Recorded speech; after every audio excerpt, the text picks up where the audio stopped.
Listo, entreguen.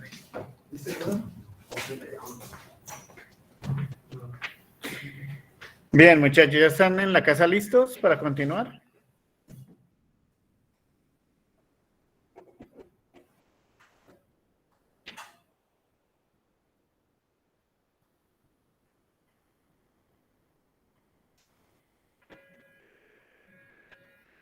Muy bien. Entonces, bueno, lo que acabamos de terminar tiene que ver con el análisis o la estimación del tiempo de ejecución de algoritmos iterativos, ¿no? Es decir, algoritmos en los que la solución se alcanza a través de ciclos. Ahora vamos a ver el análisis de algoritmos recursivos, es decir, algoritmos en los que la solución tiene por lo menos un componente recursivo, y recordemos que la recursividad es la definición de un concepto, en nuestro caso sería de una función, en términos de ella misma, ¿no?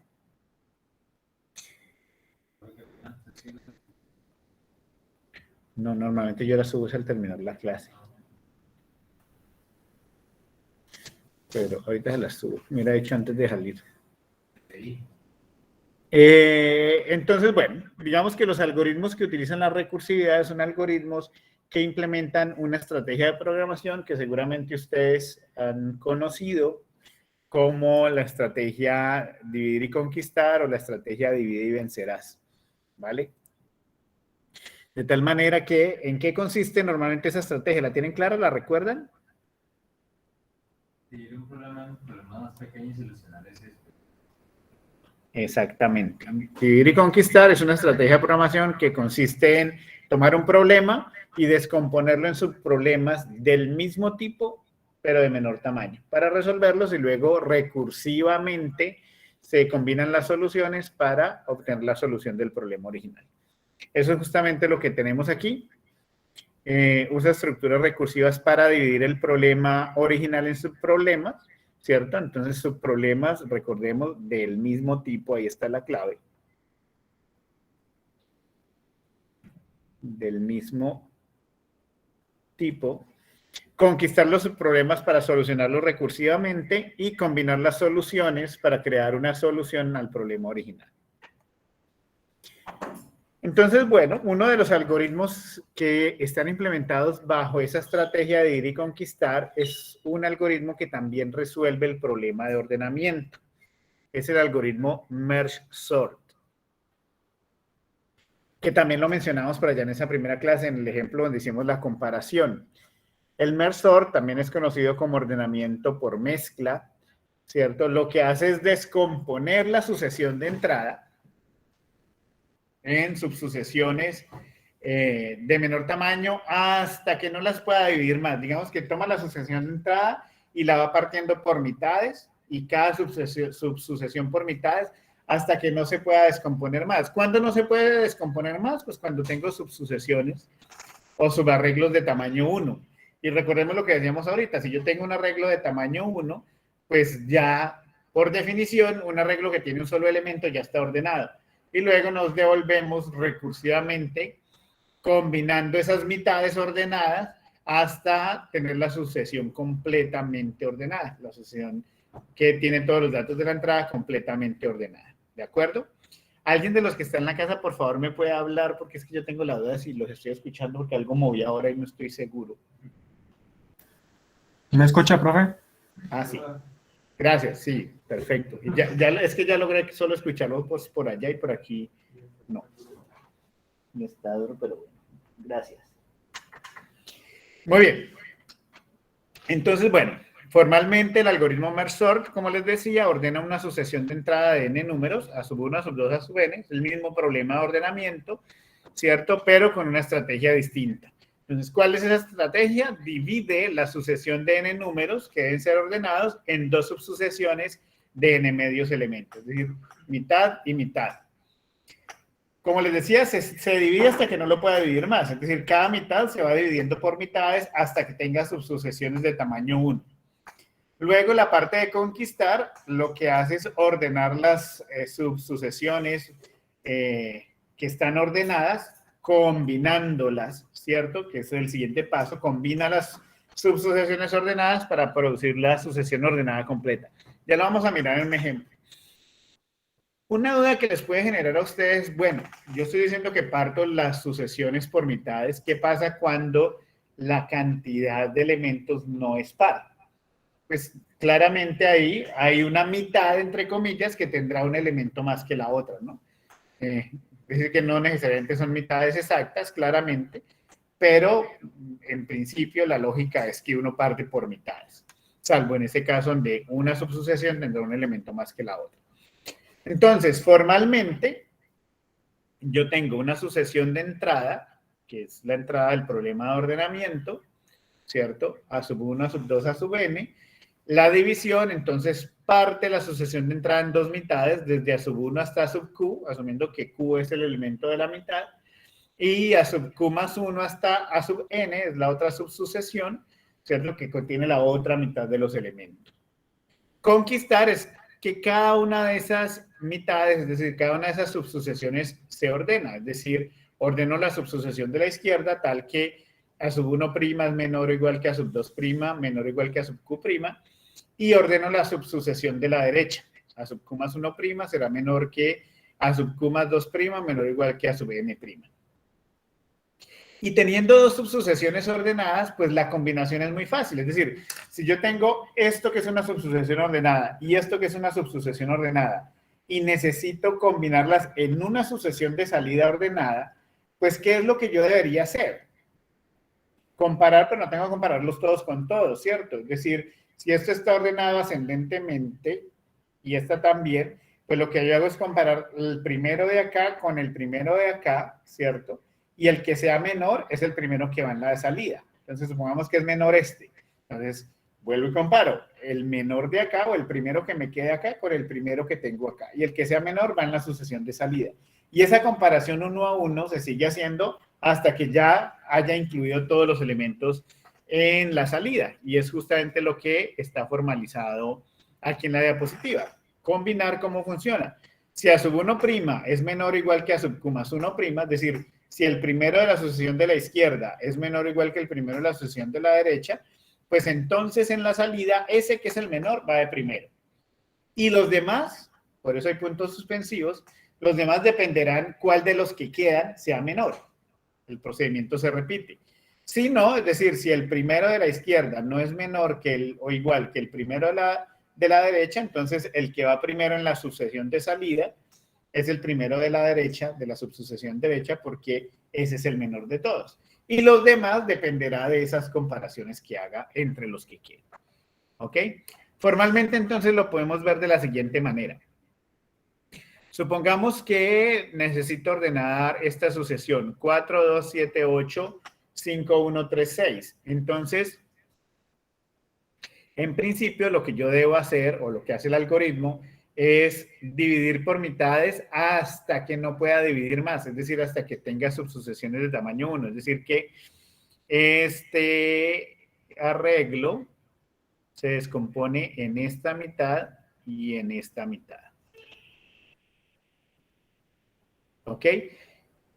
Este se descompone nuevamente en esta mitad y en esta mitad, al tiempo que este también se descompone en esta mitad y en esta mitad.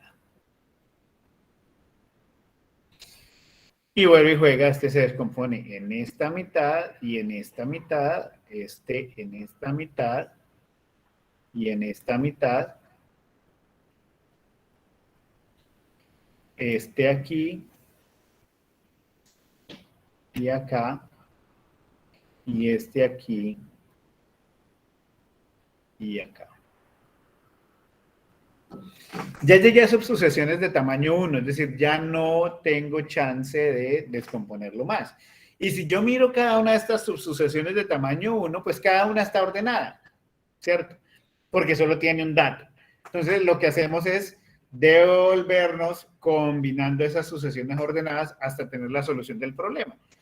Y el combinarlo es como veíamos ahora formalmente comparar 1 a 1, ¿no? Entonces comparo 4 con 2, pues 2 es menor, ¿cierto? Entonces, 2 va primero, la subsucesión de la derecha queda vacía, entonces bajo lo que queda en la subsucesión de la izquierda. 7 con 8, 7 es menor, entonces bajo el 7, esto queda vacío, y entonces bajo lo que está en la otra subsucesión. 5 con 1, 5 es menor, perdón, 1 es menor, 1 es menor, bajo el 1, esto queda vacío, y bajo entonces lo que está en la izquierda. 3 con 6, 3 es menor, trabajo ahí con los números, 3 es menor, bajo el 3, la subsucesión de la izquierda queda vacía y entonces bajo lo de la derecha. Cuando yo digo bajo lo de la derecha es que la lógica me dice, como usted ya sabe que lo que tiene en las subsucesiones está ordenado, pues lo que le quede lo puede bajar tal cual porque ya está ordenado. Entonces no hay que hacer más comparaciones.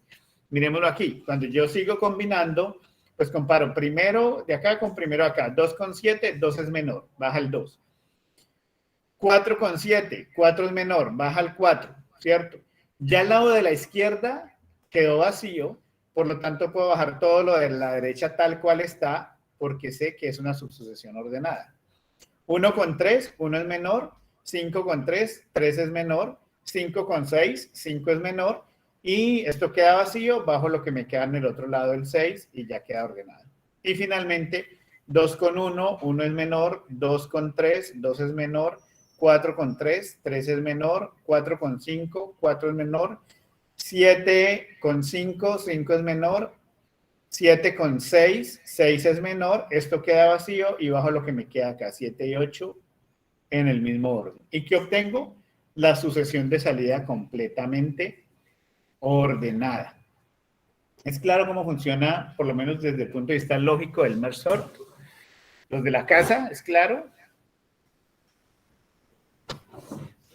Muchachos de la casa. Sí, profe. Muy bien. Perfecto. Algo que ustedes pueden pensar es si este algoritmo de pronto llega a ser muy costoso en términos de ocupación de memoria. ¿Por qué? Porque en la representación gráfica uno ve que pareciera como si estuviera creando un poco de arreglo, ¿cierto? Para estar replicando los datos y poderlos acomodar. Eso es simplemente una percepción que uno tiene de la representación gráfica de la lógica del algoritmo. Pero ahora que veamos el algoritmo nos vamos a dar cuenta que en realidad solo se crean 2 arreglos auxiliares y que el ordenamiento es in situ, es en el mismo sitio, ¿no? Incluso el particionamiento, esto que se ve aquí en esta primera mitad, que es cuando yo voy dividiendo el arreglo en subarreglos, el particionamiento se hace lógico. No se hace una copia de los datos en nuevos arreglos, sino que el manejo de los subarreglos se hace a través de los índices, ¿no? Entonces, cuando yo digo que tengo esta mitad de la izquierda, pues en realidad todo está en el mismo arreglo original y lo que yo hago es manejarlo a través de unas variables que hacen referencia al índice del comienzo y al índice de la mitad, que en el caso de la primera partición se vuelve el límite del subarreglo de la izquierda, ¿no? El índice de la mitad más 1 se vuelve en la partición el que me indica cuál es el primer elemento del subarreglo de la derecha, y así sucesivamente. Entonces no hay problema realmente de ocupaciones de memoria excesivas o adicionales, solamente se crean 2 arreglos como auxiliares. Por aquí John Jaime dice como el agua del río Tuluá, pilas. Muy bien.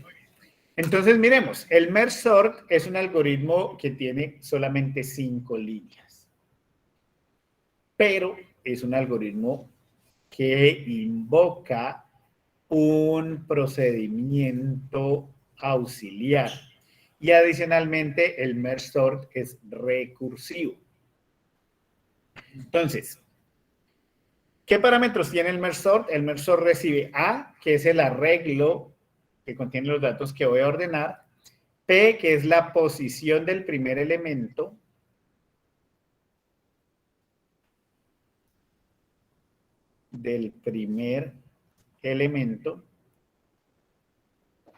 y R, que es la posición o el índice del último elemento.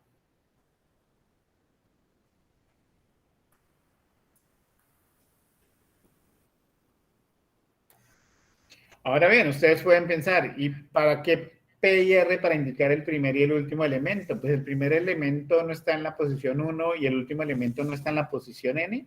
Pues sí, la primera vez. Es decir, cuando tengo el arreglo completo, el primer elemento está en la posición 1 y el último elemento está en la posición N. En el caso de este ejemplo es 8. Pero como el particionamiento se hace lógico a través de los índices, entonces en la medida en que yo empiece a particionar el primero no necesariamente va a estar en la posición 1 y el último no necesariamente está en la posición 8. Es decir, cuando yo hago una partición lógica de este arreglo, este subarreglo estará desde la posición 1 hasta la posición 4 y este irá desde la posición 5 hasta la posición 8, ¿vale? Por eso es necesario tener como valores de parámetros la posición del primero y el último indicado con las variables, en este caso P y R, ¿ok? Para que en los llamados recursivos pues pueda funcionar. Entonces, en la primera ejecución del mersor, pues claramente se pasa el arreglo, perdón, y como P se pasa el valor de 1 y como R se pasa la longitud del arreglo. Pero en los llamados recursivos, esos valores de P y R van a cambiar. Miremos por qué. Entonces, ¿cómo funciona el mersor? Dice, si P es menor que R, si P menor que R, me está preguntando, bueno, ¿el valor de la posición del primer elemento es anterior a la posición del último? Cuando esta condición se cumple, quiere decir que en el subarreglo tengo al menos dos datos, es decir, que todavía hay algo que particionar. Y ahí es cuando entra a ejecutarse el bloque. Cuando esto es falso, quiere decir que P es igual a R. Y si el primero es igual al último, quiere decir que solo tengo un elemento en el subarreglo y por lo tanto no hay nada que particionar. ¿Ok? Entonces, bueno, si P es menor que R es porque hay al menos dos, es decir, hay algo todavía que particionar. Entra, la línea 2 calcula en Q el piso de P más R sobre 2, es decir, calcula la posición del medio. ¿Por qué el valor de Q? Pues el valor de Q es para el caso en el que yo no tenga un número par de elementos, ¿cierto? Para evitar pues que me vaya a dar una posición como 4.5. Yo no puedo hablar de una posición 4.5 en un arreglo, o la posición 4 o la posición 5. Entonces para eso usamos el piso. Y cuando yo he calculado cuál es la posición del medio, en este caso, digamos, la posición del medio está por acá, el elemento 4, eso le indica que es por aquí que yo tengo que particionar el arreglo. Entonces, para las siguientes particiones que se hacen a izquierda y a derecha, se invoca recursivamente el algoritmo MERSORT. Entonces, se invoca MERSORT para A, P y Q y para A, Q más 1 y R. Es decir, que en el caso del ejemplo que yo tengo aquí, invocar MERSORT para A, P y Q implica invocar MERSORT para el arreglo A, pero en esta partecita de la izquierda, desde 1 hasta 4 para que lo siga particionando. Y cuando lo invoco para A, Q más 1 y R, indica la ejecución recursiva para esta partecita del arreglo, ¿cierto? Para que lo siga particionando, es decir, el subarreglo que va desde la posición 5 hasta la posición 8. Y esos llamados recursivos terminan invocando un procedimiento auxiliar que es el procedimiento merge, que recibe como parámetros pues el arreglo y las posiciones del primero, del medio y del último. Y ese es el que realmente hace el ordenamiento. Bueno, nos vamos aquí al algoritmo merge, que me quedó doble. Bueno, aquí es donde está completo. Cuando nos vamos aquí al algoritmo merge, que son solamente esas 17 líneas, pues ahí es donde se hace realmente todo el trabajo de conquistar y combinar. Casi que MERSOR lo que se encarga es de dividir y merge se encarga de conquistar y combinar, es decir, de resolver realmente el problema. ¿Qué hace merge? Pues calcula en principio N1 y N2 son unas variables que me van a definir en los dos arreglos auxiliares, el de la izquierda y el de la derecha, cuál es el límite, ¿cierto? Para saber cuántos datos voy a manejar en un momento dado a izquierda y a derecha. Crea o usa los arreglos auxiliares L y R, left and right, para poner los elementos de la izquierda y los elementos de la derecha. La línea 4 y 5 lo que hace es ir acomodando o copiando mejor los elementos del subarreglo de la izquierda en el subarreglo temporal L. Las líneas 6 y 7 hace lo mismo pero con el de la derecha, es decir, los copia para poderlos reacomodar. Las líneas 8 y 9, miren que dice que la última posición del arreglo L y a la última posición del arreglo R les asigne infinito. Ese infinito se traduce en términos algorítmicos a que se les asigna el más grande valor que usted pueda manejar, porque ya sabemos que sería el valor que define como el límite que yo podría tener en el arreglo, el más grande enteros, si estamos hablando de enteros, que yo pueda manejar en el arreglo. Y luego, pues las líneas 10 y 11 lo que hace es definir las variables I y J, que son las que me van a permitir ir haciendo la comparación, las comparaciones uno a uno para saber cómo debo combinar los elementos, que es lo que pasa de las líneas 12 a la 17. De las líneas 12 a las 17 lo que hace es la parte de la comparación uno a uno para poner en el arreglo de salida el resultado de esa combinación, que es lo que hacemos aquí. Cuando yo comparo primero de acá con primero de acá y cuál va en el arreglo de salida, eso es lo que se encargan de hacer las líneas 12 a 17, ¿vale? ¿Qué me pasé? Y listo. Entonces, el listo ya igual vamos a hacer una prueba de escritorio pequeñita. El tema aquí es que como ese algoritmo es recursivo, el merge sort, pues yo no puedo resolver su tiempo de ejecución como resolvimos el del insertion sort. ¿Por qué? Porque el costo depende de estos llamados recursivos, ¿no? Entonces ahorita vamos a entrar a mirar. Por ahora, para entender un poco más cómo es que funciona el merge sort, entonces vamos a hacer un ejemplito con un arreglo muy pequeño porque como son llamados recursivos, eso normalmente pues requiere bastante trabajo y bastante dedicación. Voy aquí a ampliar un poquito esta hoja para tener espacio donde rayar.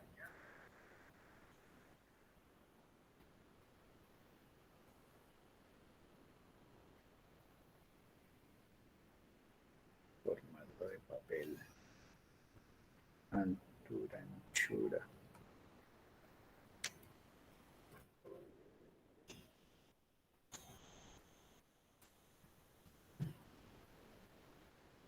Listo. Y me voy a traer acá los algoritmos que necesito.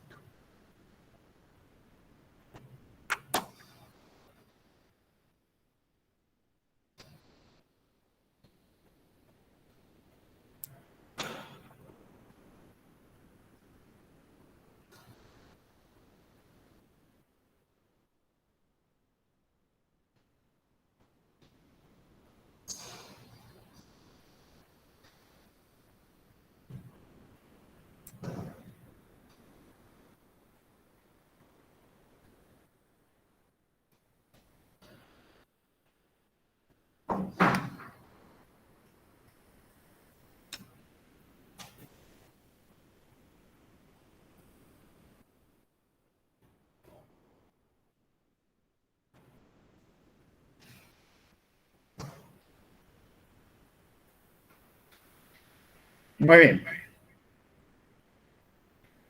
Entonces vamos a suponer que voy a ordenar un arreglo A.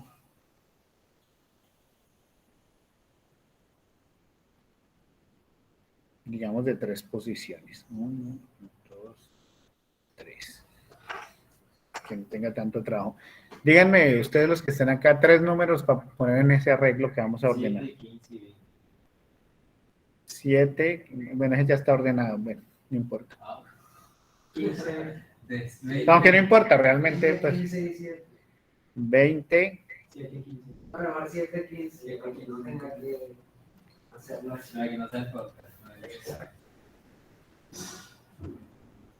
27 y 15. Muy bien, ahorita vamos a hablar un poquito de lo que es el mejor caso y el peor caso con respecto a este algoritmo.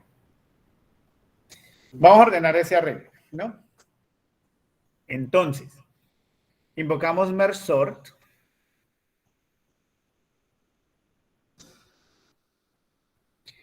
Y en merge sort, pues A es SA, ¿cierto?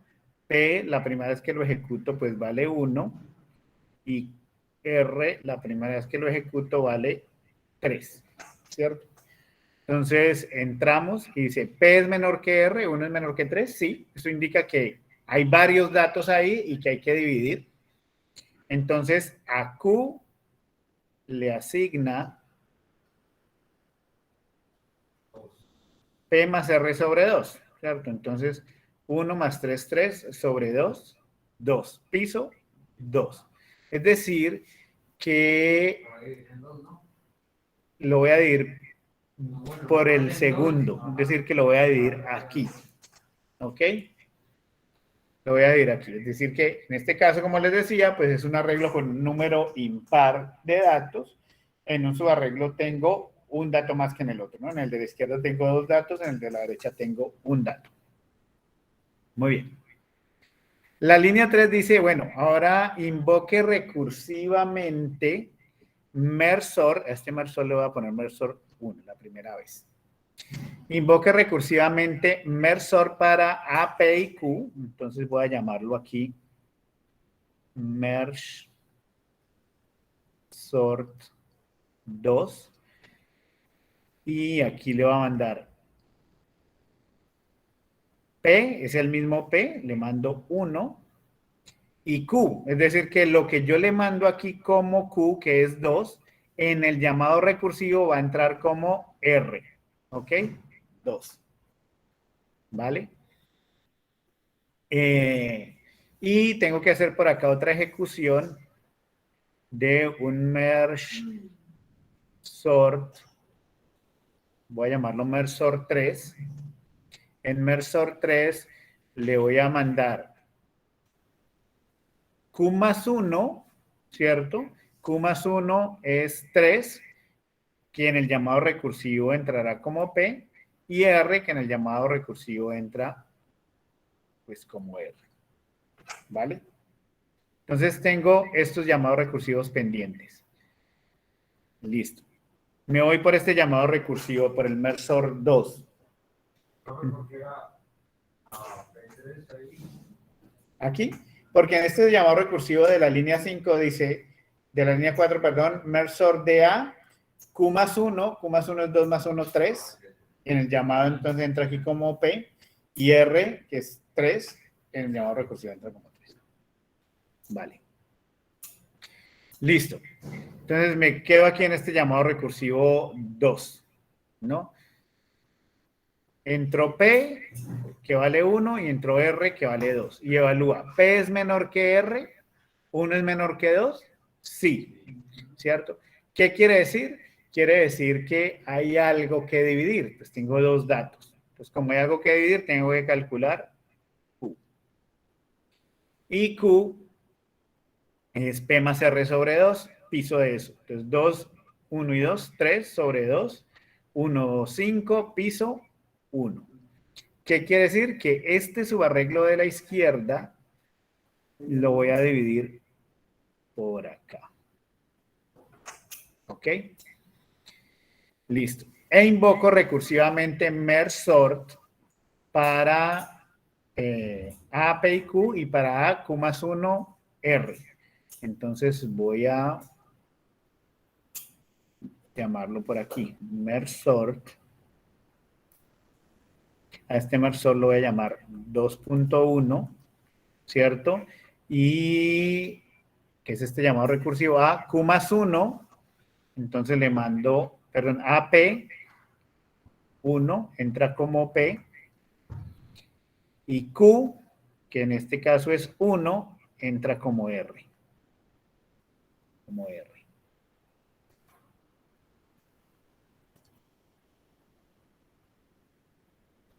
¿Vale? Y en el otro llamado recursivo, que lo voy a llamar merge sort 2.2,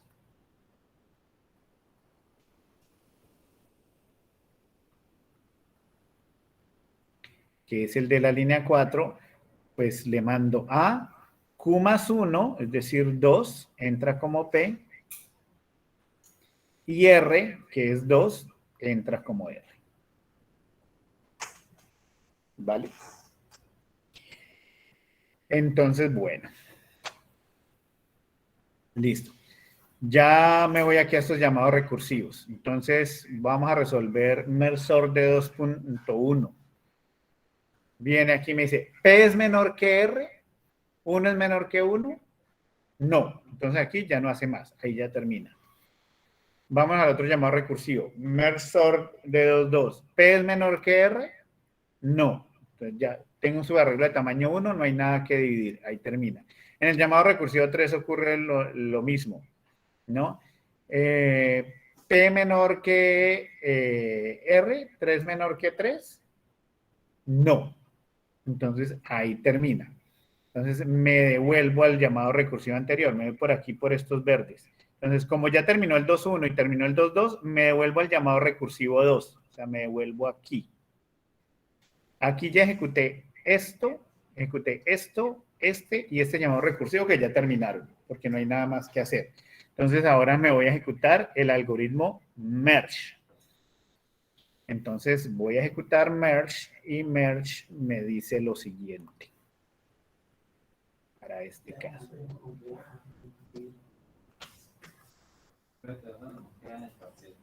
Merge. Dice, invoque merge con A, con P. Entonces merge entra con P, que vale 1 y entra como P allá 1, ¿cierto? Con Q, que entra ya como Q y vale 1. Y R, que aquí vale 2 y allá entra también como R. Entonces voy a invocar merge con P igual a 1, Q igual a 1 y R igual a 2. Es decir, voy a mezclar estos dos datos que son los del subarreglo de la izquierda. Eso es lo que voy a combinar. Al final, ¿qué tiene que ocurrir? Tiene que ocurrir que el 7 está antes que el 20, ¿cierto? En la combinación. Entonces, el merge dice lo siguiente. A una variable N1, asígnele Q menos P más 1. Entonces, Q menos P, 0, más 1, 1. Y a N2, asígnele R menos Q. 2 menos 1, 1. Es decir, que voy a tener dos subarreglos de tamaño 1, que son justamente el de almacenar este 20 y el de almacenar este 20. ¿Cierto? Luego dice, cree los arreglos L y R hasta N1 más 1 y hasta N2 más 1. Es decir, cree el arreglo L de 2 posiciones, ¿cierto?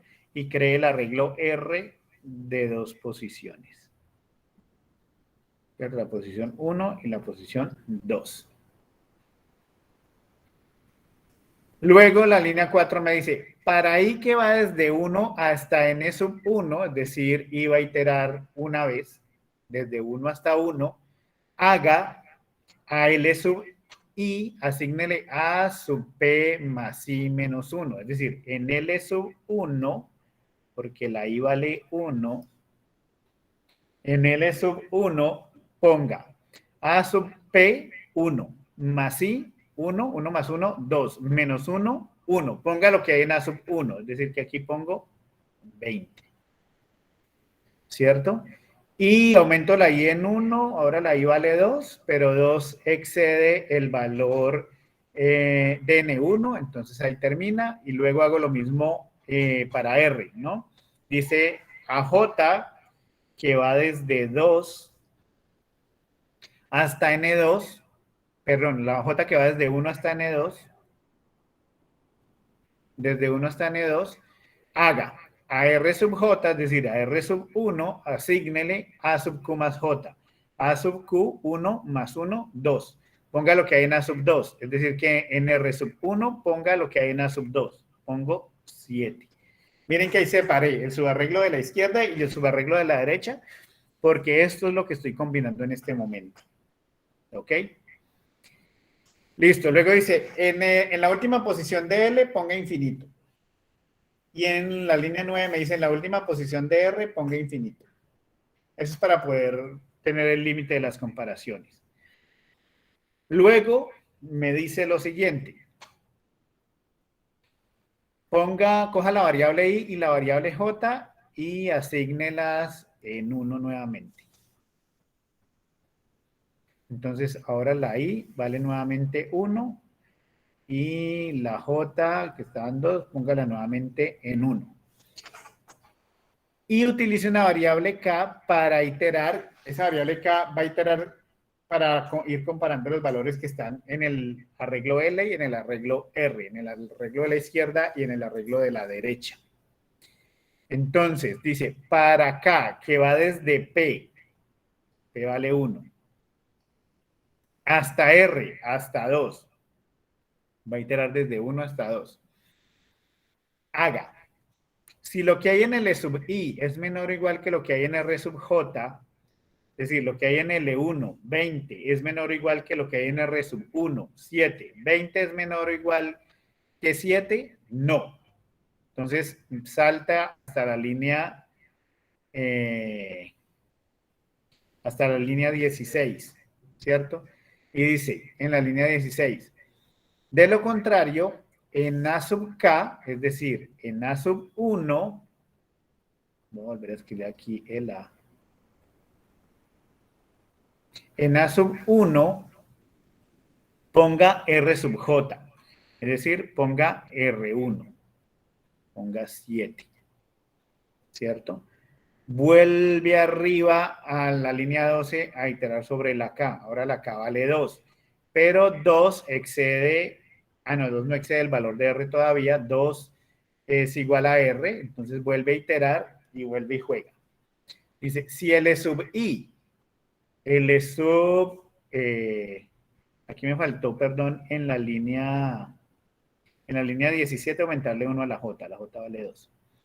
Entonces, vuelve aquí. Si L sub I, es decir, L sub 1, 20, es menor o igual que R sub J, es menor o igual que R sub 2, 20 es menor o igual que infinito, pues sí. Entonces, entra. Y dice, en L sub, entonces en A sub K, en A sub 2, ponga L sub I. En A sub 2, ponga L sub 1, 20. ¿Ok? Ahí asígnele I más 1. Aumento la I, vale 2. Vuelve a la línea 12 a iterar sobre la K. Ahora la K vale 3. Pero 3 excede el valor de R, que es 2. Entonces no itera más. Y ahí termina el algoritmo merge, ¿cierto? El resto de la A queda igual. ¿Qué ha pasado hasta ahí? Pues que el subarreglo de la izquierda ya está ordenado, 7 y 20. Me falta ahora, el de la derecha también ya está ordenado, de hecho, porque tiene un solo elemento, tiene el 15. Ahora tengo que combinar lo que está aquí dividido por la línea roja. Esto es el subarreglo de la izquierda original y el de la derecha. Tengo que combinar este con este. ¿Ok? Como ahí ya terminó, me devuelvo al llamado recursivo anterior, que es el original. Me devuelvo aquí, ¿cierto? Y aquí entonces ya ejecuté esto, ya ejecuté esto, ya ejecuté esto. Me falta ejecutar el merge, ¿vale? Entonces me lo voy a traer por aquí para que haya más espacio. Entonces voy a invocar ahora merge, ¿cierto? En el original, y en el original, pues P vale 1, Q vale 2 y R vale 3. Para combinar esto con esto. Y vuelve y juega. Entonces dice a N1 asígnele Q menos P más 1, 2 menos 1, 1, más 1, 2. Y a N2 asígnele R menos Q. N2 asígnele 3 menos 2, 1. ¿Qué quiere decir? Que tengo un subarreglo de tamaño 2 y un subarreglo de tamaño 1, que es para almacenar estos datos y este dato. Cree los arreglos L y R. Aquí, a pesar de que el algoritmo dice cree, pues realmente uno usa estos mismos L y R de acá. Yo los voy a volver a dibujar. Creo L, ¿cierto? Que tiene desde 1 hasta n más 1, n sub 1 más 1, es decir, tiene 3 posiciones. Y R que tiene n sub 2 más 1 posiciones, 2 posiciones. Muy bien. Luego dice, la i va a iterar desde 1 hasta n sub 1. Es decir, tengo una variable i que empieza iterando en 1.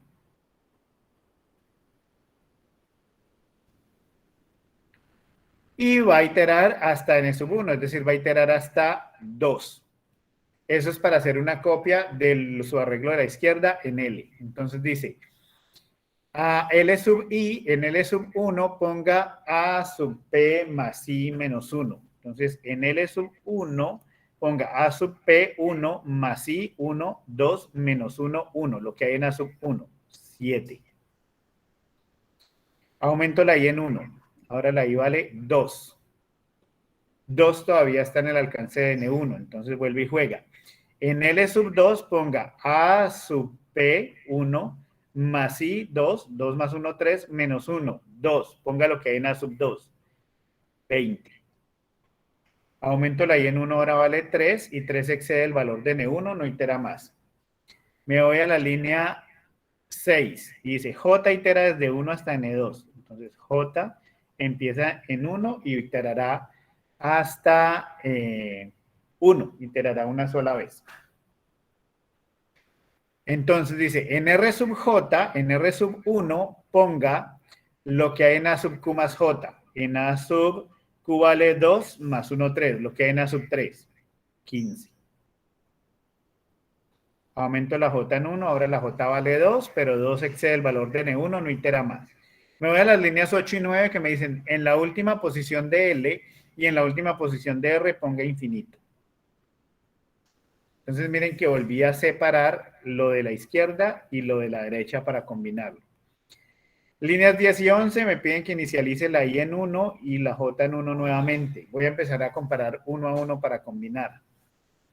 Entonces, voy a iterar sobre la k. Pongamos esta k por acá. Dice, k itera desde p vale 1, hasta r, es decir, va a iterar desde 1 hasta 3. Comparando el primero de cada lado. Si L sub i, L sub 1 es menor o igual que R sub j, L sub 1 es menor o igual que R sub 1, 7 es menor o igual que 15, sí. Entonces, en A sub k, en A sub 1, ponga lo que hay en L sub i, en L sub 1. Voy a poner aquí, a dibujar nuevamente la A. Entonces, en L sub 1, pero en A sub 1 ponga L sub 1, 7. Aumento la i en 1, ahora la i vale 2. Bien. Entonces, como entró a este if, me vuelvo a la cabecera del for, la k aumenta en 1, ahora la k vale 2. Y está en el alcance de R, y vuelve y juega. Sí, L sub i, L sub 2, ¿cierto? Es menor o igual que R sub j, que R sub 1. Es decir, 20 es menor o igual que 15, no. Entonces me va a la línea 16, al else. En A sub K, es decir, en A sub 2, ponga lo que hay en R sub J, ponga lo que hay en R sub 1, pone 15. Aumenta la J en 1, ahora la J vale 2. Vuelve a la cabecera del for, a la línea 12, y la K ahora vale 3. 3 está en el alcance de R, no hay problema, entonces vuelve y juega. Si L sub I, L sub 2, 20, es menor o igual que R sub J, que R sub 2, infinito. ¿20 es menor o igual que infinito? Sí. Entendiendo infinito como el más grande número que yo pudiera representar en un lenguaje. Sí. Entonces, en A sub K, en A sub 3, ponga L sub I, ponga L sub 2, ¿cierto? 20. En A sub 3 pongo 20. Aumento la I en 1, la I ahora vale 3. Vuelvo a la cabecera del for, a la línea 12, la K ahora vale 4, pero 4 excede el valor de R. Ya termina el merge. Me devuelvo y ese era el primer llamado recursivo que había hecho. El algoritmo termina. ¿Y qué tengo en A?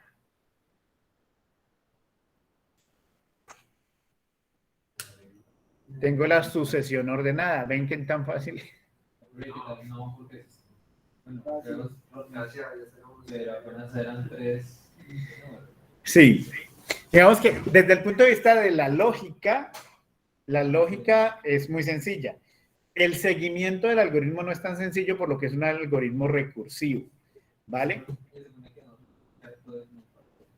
No necesariamente, dependiendo de la creatividad del profesor en el momento de hacer él. Me están preguntando que si hay que hacer todo eso en el parcial y yo les digo que no necesariamente, que depende de la creatividad del profesor el día que esté preparando el examen.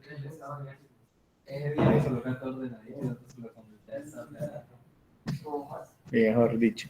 Entonces, bueno, digamos que este ejemplo, más allá que a ustedes les toque repetirlo, es para que ustedes vean cómo es que funciona el algoritmo, ¿no? Y cómo los llamados recursivos pues implican también en el momento de hacer el seguimiento un poco de concentración, porque eso se va quedando en algo que más adelante vamos a ver, la pila de llamados recursivos. Queda como suspendido mientras voy y ejecuto otra cosa y luego que tengo que traer ese resultado para continuar la ejecución. Entonces, vámonos por partes. Desde el punto de vista de la lógica, el merge sort es bastante sencillo de entender. La implementación es sencilla, el seguimiento, la prueba de escritorio, pues no es tan simple por el nivel de concentración que hay que tener, pero realmente es un algoritmo sencillo. El costo del merge sort es menor que el costo del insertion sort. Es más eficiente el merge sort que el insertion sort. Ahora que calculemos ese tiempo de ejecución lo vamos a ver, ¿vale? La pregunta que yo les tengo para ustedes que están aquí, para ustedes que están en la casa es la siguiente. ¿Será que en el caso del merge sort sí hay una variación dependiendo del orden en que estén los datos en la sucesión de entrada? Dicen que no por acá, que no creen aquí, los que están presentes, los que están en la casa, ¿qué opinan? Sí, va a comparar el siempre. Exactamente. Tiene que compararse. Al mínimo siempre lo más rico. Total que efectivamente no descansa al mismo tiempo de... Exactamente. ¿Qué dicen los que están en la casa? No son buenos, pero bueno, pues tiene un tiempo destinado por medio exacto. No tanto como que Hay que suponer que en los 3 casos va a ser el mismo tiempo de ejecución. ¿Qué tal? Ya vamos a discutir un poquito. Estoy esperando que los que estén en la casa me digan algo. ¿Se desmayaron de la impresión de ver ese seguimiento del...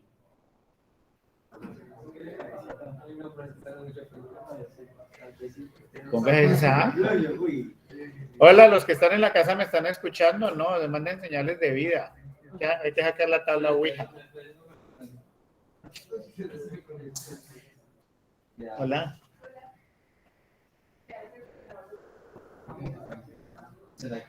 Hola, buenos días.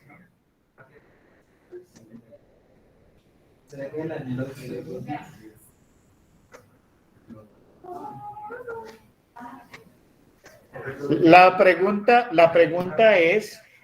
La pregunta es si, ojo, si hay una variación, ya quienes los que están presenciales me contestaron, para los de la casa, si hay una variación en la cantidad de instrucciones que hay que ejecutar según cómo estén los datos de entrada, según si ya viene ordenado, si está en orden ascendente, descendente, si está en un orden aleatorio. ¿Qué opinan ustedes?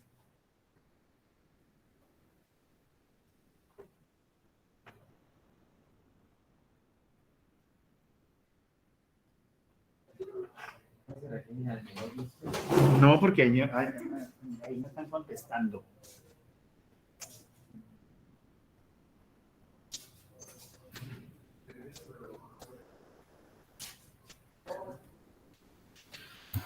Profe, yo creería que no. Va realizando las divisiones y después las pega igual. Ok, muy bien. Justamente, ¿no? Miren que incluso aquí, si nos devolvemos a ver la gráfica, ahí ya podemos deducir que aquí no podíamos hablar de un mejor caso, un peor caso, un caso promedio, porque en cualquier forma de la entrada siempre hay que hacer el mismo trabajo. Siempre se descompone el arreglo hasta tener subarreglos de tamaño 1, ¿cierto? Y luego se empiezan a comparar para reacomodar los datos. Es decir, que independientemente que esté o no esté ordenado, el trabajo es el mismo. Regálenme un segundo, por favor.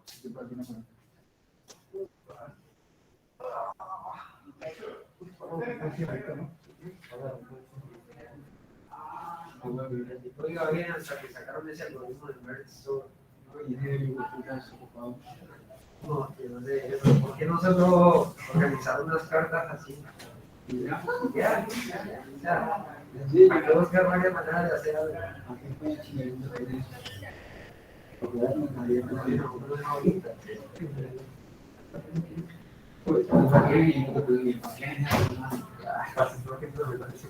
El que me trae ese man, yo no va a cagar el del futuro.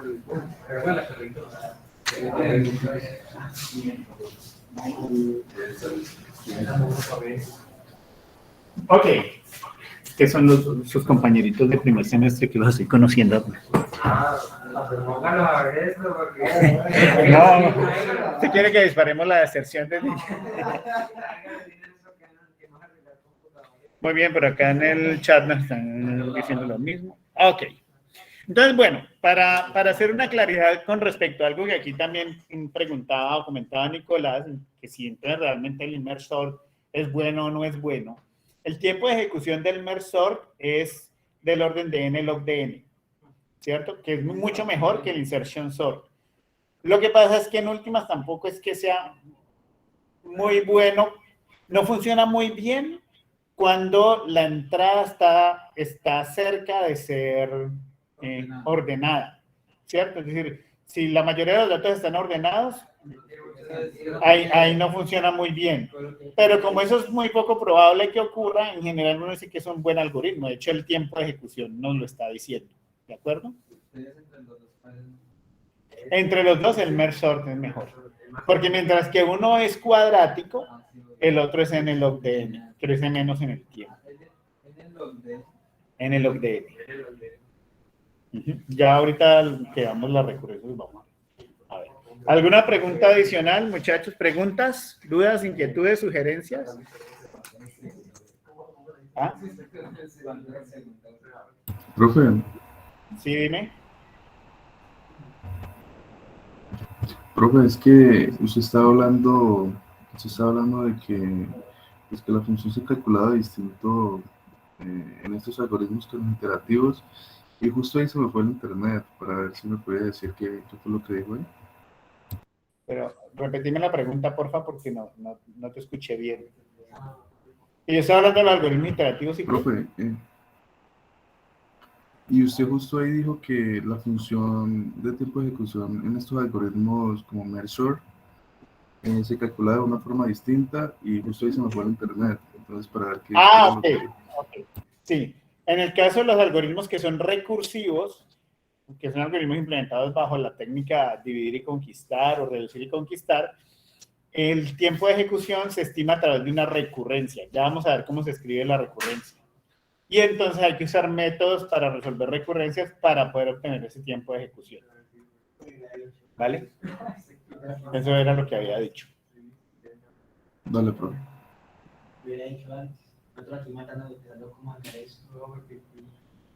No, aquí todavía no podemos sacar el tiempo de ejecución porque no hemos visto cuál es la clave para escribir la recurrencia. ¿Qué es lo que viene aquí? Entonces, en el caso de los algoritmos que están implementados bajo la técnica de dividir y conquistar, la función de tiempo de ejecución se expresa como una recurrencia. Ustedes por allá en matemáticas discretas, no recuerdo si 1 o 2, pues tuvieron ampliamente que haber tratado el tema de las recurrencias, y si bien es probable que hayan preferido olvidar los métodos de solución después de que pasaron el curso, por lo menos lo que yo sí espero que ustedes tengan claro todavía es que la recurrencia es como una ecuación. Es una ecuación o desigualdad, ¿cierto? Como dice ahí, que describe en nuestro caso una función en términos de su propio valor sobre entradas más pequeñas. Miren que la recurrencia es como una ecuación que tiene la forma de una recursión, ¿cierto? Es una ecuación que define su valor en términos de entradas más pequeñas, ¿ok? En general, para el caso de los algoritmos implementados con la técnica dividir y conquistar, decimos que la recurrencia que estima el tiempo de ejecución del algoritmo tiene la forma TDN igual a A por TDN sobre B, más DDN más CDN. ¿Qué son esos elementos? Entonces, esos elementos nos indican lo siguiente. A es la cantidad de subproblemas en los que se descompone el problema original.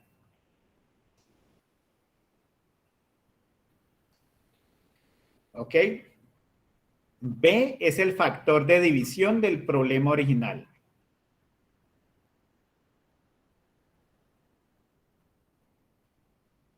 DDN es el costo de dividir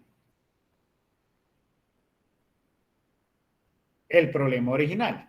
Y CDN es el costo de combinar las soluciones.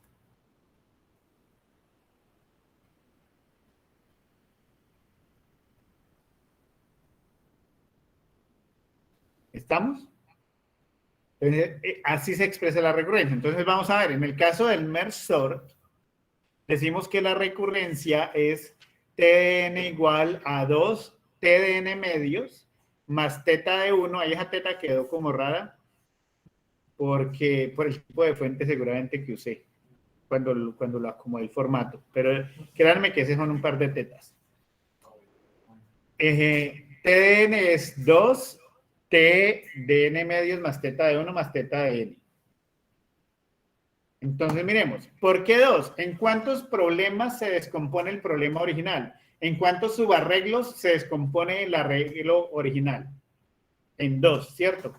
Miren que merge sort dice, el arreglo se divide en 2 subarreglos. Pero no se cuentan los subarreglos de los... Pero eso es como volver a ejecutar el problema. Es decir, en una ejecución el arreglo se divide en 2. Y luego el resolver cada uno de esos es otra ejecución. Entonces, exactamente. No, porque ese costo está expresado aquí en el TDN medios, en el costo recursivo. Entonces, repito, este primer 2, ¿por qué? Porque el arreglo se divide en 2. ¿Por qué TDN medios? Pues, ¿cuál es el tamaño de cada uno de esos subarreglos? La mitad del arreglo original, ¿cierto? Es decir, el factor de división es 2. Yo divido el tamaño entre 2. Muy bien. Ahora veamos por qué teta de 1 y teta de n, que ya los voy a mostrar. Primero, confírmenme, por favor, los que están en la casa, si es claro por qué el 2 y por qué el n medios, en el caso del merge sort.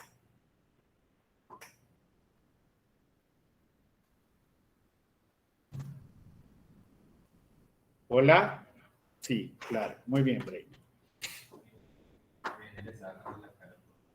Brainer siempre saca la cara por todos. No, hay 2 o 3 que sacan la cara, que siempre contestan. Además de Edison, que siempre contesta para molestar, pero siempre contesta. Por lo menos Edison me hace saber que el audio está funcionando. Mentira, Edison. Entonces, vamos a ver por qué el teta de 1, que es el costo de dividir, y luego miramos por qué el teta de n. Entonces, recordemos que en el merge sort, la operación de dividir, ¿en qué consiste? Está ahí en ese algoritmo. ¿Qué es la operación de dividir ahí en el merge sort? ¿Dónde divido yo el arreglo?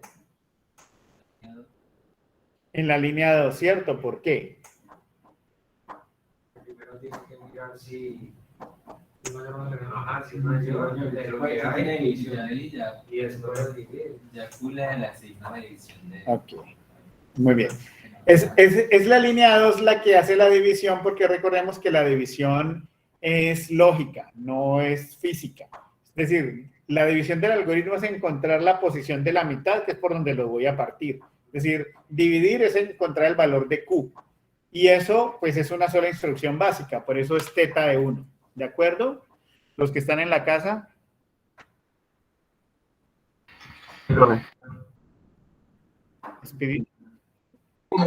Sí, profe. Muy bien. Entonces, por eso es teta de 1 dividir. Ahora, ¿qué es combinar? El costo de combinar depende del algoritmo MERGE. MERGE es el que realmente hace el trabajo, ¿no? Eso es como cuando ustedes hacen un trabajo en la universidad en equipos y hay uno que es el que se lleva los créditos y el otro fue el que lo hizo. Eso pasa con el MERGE sort. El algoritmo se llama MERGE sort, pero realmente el que hace el trabajo es MERGE, ¿no? Entonces ahí es donde realmente se combina, porque ahí es donde se crean el arreglo L, el R y se comparan uno a uno y se van combinando los elementos de los dos subarreglos. Entonces, este es el que hace la tarea de combinar y miremos pues cuál es, así abuelo de pájaro, el costo de este algoritmo. Pues esto se ejecuta una vez, una vez, y aquí hay un ciclo, ¿cierto? Y como la línea 4 y 5 trabaja con la mitad de la izquierda y la línea 6 y 7 trabajan con la mitad de la derecha. Es decir, que si el arreglo tiene n elementos, pues las líneas 4 y 5 tendrán un costo alrededor de ¿cuánto? Si trabajan con la mitad. N medios. N medios, ¿cierto? Entonces esto es más o menos N medios y esto es más o menos N medios. Esto es una vez, una vez, una vez, una vez. Y aquí es cuando combina todos los n elementos. La mitad que están en el arreglo L y la mitad que están en el arreglo R, ¿cierto? Y en total son los n elementos que hay entre P y R. Por lo tanto, esto tiene un costo alrededor de n. Es decir, que si nosotros armamos este T de n para el merge, esto es del orden de una función lineal, ¿cierto? Esto es constante, constante, n medios, constante, constante, constante, y esto es alrededor de n, alrededor de n, alrededor de n, ¿cierto? Por lo tanto, eso es un polinomio de grado 1, es una función lineal, por lo que eso tiene un costo de alrededor de teta de n. Por eso decimos aquí que el costo de combinar es teta de n. Entonces, repito, la recurrencia del merge sort es t de n igual a 2, porque el arreglo original se divide en dos subarreglos. T de n medios, porque el tamaño de cada subarreglo es la mitad del original. Por eso n medios. Teta de 1, porque el costo de dividir es solo calcular el valor de Q. Y esa es la división lógica que hacemos ahí. Entonces, una sola instrucción, por eso es teta de 1. Y el costo de combinar es lo que hace el algoritmo merge, y ya vimos que el algoritmo merge es de alrededor de n, es teta de n. Esa es la recurrencia. Sin embargo, hasta ahí solo está expresada la ecuación que me permite conocer el tiempo de ejecución. Falta resolverla, que es lo que nos hace falta ver pues, entre la clase de hoy y la próxima clase, los métodos para solucionar ese tipo de ecuación. ¿Ok? Por eso decimos aquí que la solución se obtiene resolviendo la recurrencia. Miremos algunos ejercicios que nos ayudan a expresar funciones de tiempo de ejecución de algoritmos recursivos, sin necesidad de escribir los algoritmos. Entonces vamos a ver este ejemplo. Dice así: la implementación algorítmica del método tradicional para multiplicar matrices es bastante costosa en términos del tiempo de ejecución.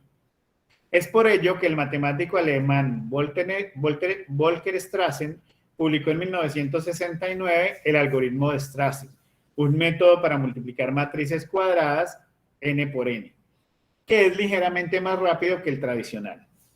Este método consiste en realizar 7 multiplicaciones de matrices de tamaño n medios por n medios y de esta manera obtener el resultado de multiplicar las dos matrices originales de tamaño n por n. Si se sabe que el costo de dividir y combinar está acotado por O de n, escriba la relación de recurrencia que permite calcular el tiempo de ejecución del algoritmo de Strassen para matrices cuadradas de tamaño n por n. Entonces, ahí como por aterrizarles un poquito el asunto. Ahí hay más carreta que datos. Los datos son muy poquitos los que hay ahí. Básicamente el problema dice, vean, usted tiene un método alternativo para multiplicar matrices cuadradas de tamaño n por n. Ese algoritmo tiene un costo, T de n, que lo vamos a expresar por medio de una recurrencia. ¿Ok? Que lo vamos a expresar por medio de una recurrencia, ¿vale? ¿El método en qué consiste? Dice, bueno, si usted va a matricular una matriz, un par de matrices, perdón, va a multiplicar un par de matrices de tamaño n, que eso es lo que representa este T de n, pues lo puede hacer haciendo, en lugar de una, 7 multiplicaciones de matrices ya no de tamaño n, sino de tamaño n medios. Y el costo de dividir y combinar es de alrededor O de n, ¿vale? Entonces, ¿cuál será la recurrencia? Recordemos nuevamente que la recurrencia para ese tipo de algoritmo es T de n igual a por T de n medios, es que por T de n sobre b,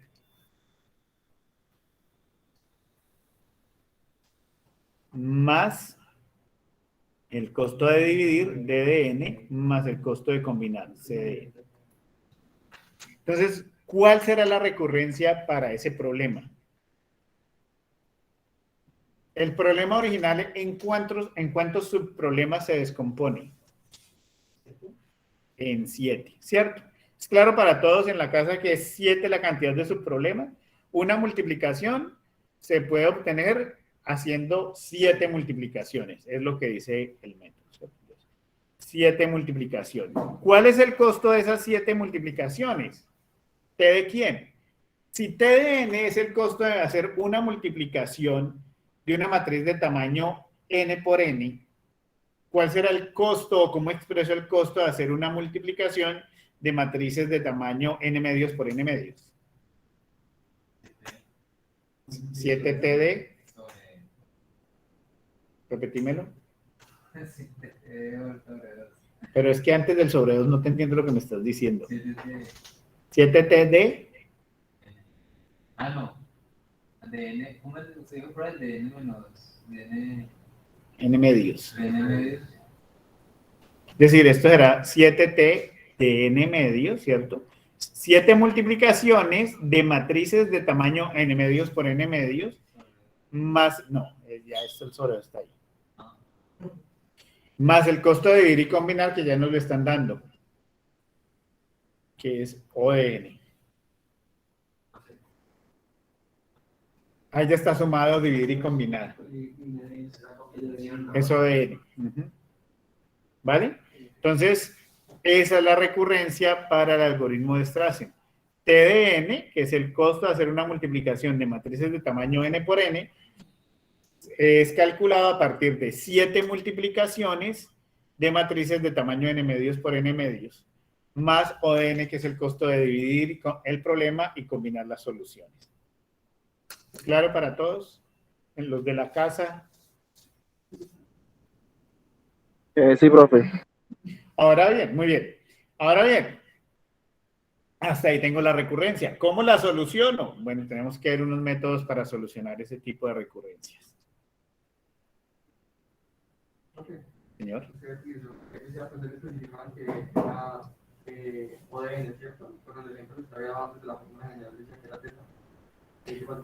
No, la forma general es más CDN más DN. Yo dije teta fue para el caso del Mersor. Sí. Incluso en el Mersor yo podría decir ON. ¿Por qué? Porque el teta es la intersección de O y de omega. Muy bien. Ok, hay una estrategia parecida a dividir y conquistar que se llama recortar y vencer o recorte y vencerás, como cualquier, digamos, variación de ese nombre es válida. ¿Cuál es la diferencia con respecto a dividir y conquistar? Que aquí en lugar de dividir se resta, ¿cierto? Entonces, si ustedes se fijan, la forma general de las recurrencias para ese tipo de algoritmos es T de n igual a B, que es el factor de ramificación, por T de n menos C. Entonces ya no divido, sino que resto. Digamos que recorto o disminuyo el problema en un valor constante, más f de n, que es el costo de recortar y combinar las soluciones. Decimos entonces que el problema principal de tamaño n se puede recortar o reducir a b subproblemas, cada uno de tamaño n menos c, con c entre 1 y n, claramente pues no puede ser más grande que el tamaño del problema original, con un costo recursivo f de n. Entonces, ejemplos, el cálculo del factorial de un entero no negativo. Entonces, si pensamos en hacer el cálculo del factorial a través de una función recursiva, pensemos cómo se haría. Vamos a ver, me lo voy a llevar por aquí.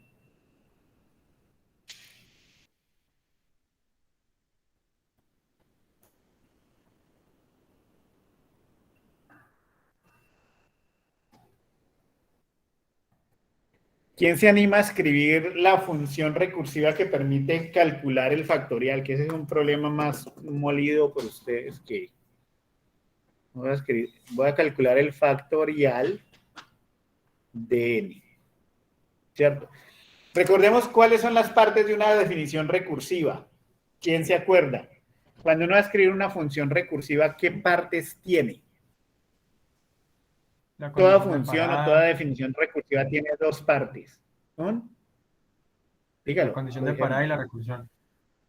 La condición de parada o el criterio de parada y el llamado recursivo. Muy bien, ¿cierto? Entonces, ¿por qué es importante la condición de parada o el criterio de parada? Porque es el que me asegura que el algoritmo no se va a ir a infinito, ¿cierto? Y el llamado recursivo, pues es el que se encarga de ir descomponiendo el problema en problemas más pequeños, ¿cierto? En problemas de menor tamaño. Para el caso del cálculo del factorial, entonces, ¿cuál sería la condición de parada?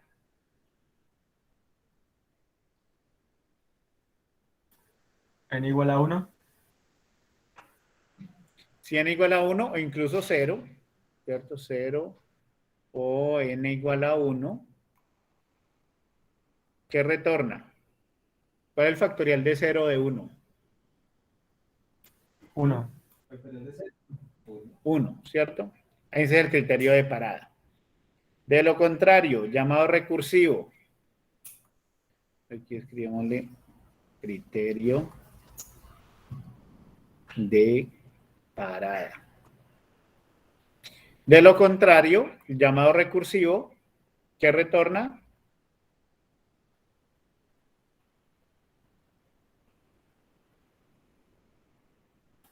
N por el factorial de n menos La 1. multiplicación de n, muy bien, por factorial de n menos 1. ¿Ok? Y esto lo llamamos el llamado recursivo. Entonces, miren que en el caso del cálculo del factorial recursivo, no hablamos de dividir y conquistar, ¿no? En general, a veces todos los problemas de ese tipo los llaman dividir y conquistar, pero si nos vamos a hacer como a un criterio muy preciso, hola. No, tranquilo, venga. Venga para que se entere lo que se le espera en un futuro. Estaba viendo porque, pues, estoy de la ingeniería, pero de sistemas diferentes. No, si quiere que deje un rato para quedar. Es que tengo que estudiar matemáticas. Ah, bueno, dale.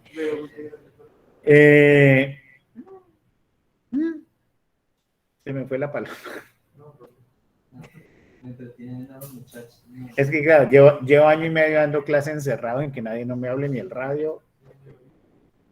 Bien, entonces, estábamos diciendo, si yo quiero escribir la recurrencia para este algoritmo en general, digamos, entra en el conjunto de lo que normalmente llamamos dividir y conquistar, ¿cierto? Pero siendo muy estrictos, realmente no estamos dividiendo el problema, ¿cierto? Lo estamos reduciendo o lo estamos recortando, ¿vale? Entonces, ¿cómo podríamos expresar esa función de tiempo de ejecución en términos de la cantidad de subproblemas en los que se recorta el problema original? Piénsenlo ahí un momentico, a ver.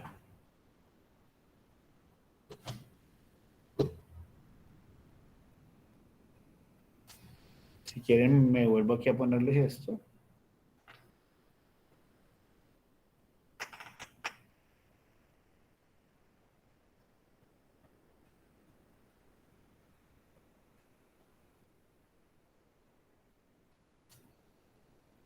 Entonces, cantidad de subproblemas o factor de ramificación. Esa cantidad de subproblemas tiene que ver cuántos llamados recursivos tengo yo ahí en una pasada. 1, ¿cierto? Un llamado recursivo. Entonces, B es 1. Por el costo. Entonces, el costo es, bueno, para calcular el factorial de n, yo lo hago llamando recursivamente el factorial de ¿quién? De n-1, es decir, que aquí esto sería t de n-1, lo estoy recortando o reduciendo de 1 en 1, ¿cierto? Más SF de n, que aquí lo llamamos costo de recortar los problemas y combinar las soluciones, casi que es como todo lo demás que es lo no recursivo, ¿cierto? ¿Qué es lo demás que es lo no recursivo? Pues esta parte del if, que es cuando ya llega el criterio de parada. ¿Qué costo tiene esa parte del criterio de parada en este caso? 1, ¿cierto? Y eso lo expreso asintóticamente como ¿quién?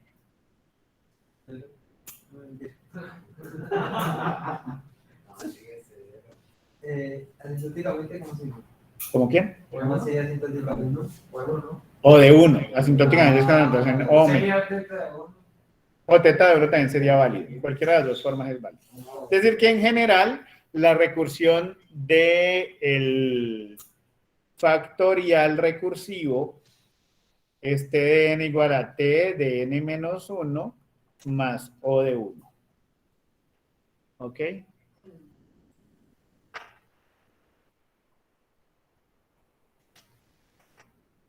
Más o de 1. Fue la persona que puso hacer las cosas antes. ¿Qué cosas? ¿Pero qué? ¿El análisis de la eficiencia? No, pues eso no hay una única persona. Digamos que científicos de la computación que han hecho el análisis de los tiempos, pues son procesos de investigación de muchas personas. Ahora, la parte de las recurrencias y matemáticos. Bueno. Pero digamos que la computación como la que conocemos nosotros, desde Alan Turing para acá, es que se han desarrollado todos los estudios sobre la computación teórica. Alan Turing es el padre de la computación que manejamos nosotros.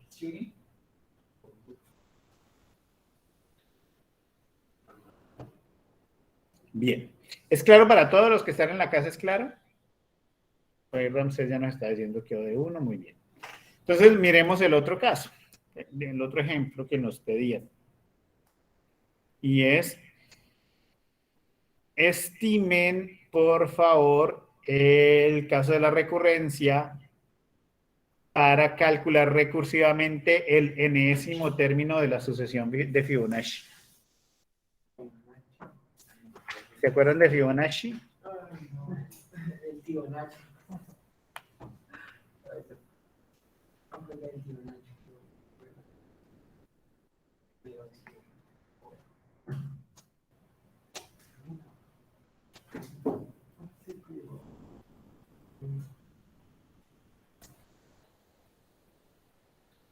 Entonces, para los que no se acuerdan de Fibonacci, Fibonacci es 1, 1, 2, 3, 5, 8, 13, 21, ¿cierto? ¿Cómo se calcula un término de la sucesión de Fibonacci? La suma de los dos anteriores, ¿cierto? Es decir, este es la suma de 1 y 1, esta es la suma de 1 y 2, esta es la suma de 2 y 3, esta es la suma de 3 y 5, esta es la suma de 5 y 8, y así. Entonces, bueno, escribamos primero el algoritmo recursivo para Fibonacci. Fibo de n, para calcular el enésimo término de la sucesión de Fibonacci. Asumiendo que este es primer término, segundo término, tercer término. ¿Cuál es el criterio de parada ahí? No, por el de parada.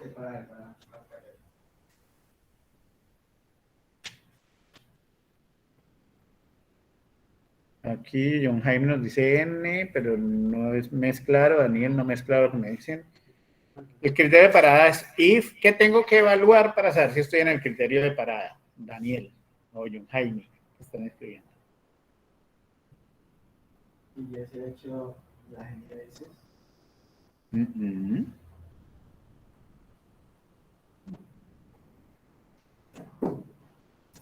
Pues tal vez que el número, los dos números que se hayan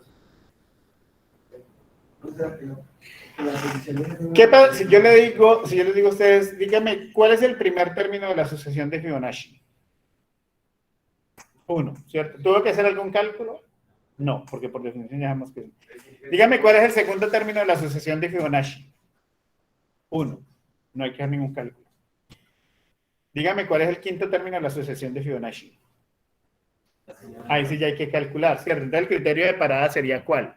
Si n es ¿qué? Si n es igual a 1 o n es igual a 2, ¿cierto? ¿Qué devuelve? ¿Y? No. ¿Cuál es el segundo término de la asociación de Fibonacci, Nacho? ¿Y cuál es el primer término de la asociación de Fibonacci? Entonces, si n es igual a 1 o n es igual a 2, ¿qué retorno? 1, ¿cierto? Ese es el criterio de parada. De lo contrario, en cualquier otro caso, ¿qué tengo que retornar? Entonces, ¿qué retorno? ¿Fibo? ¿De quién?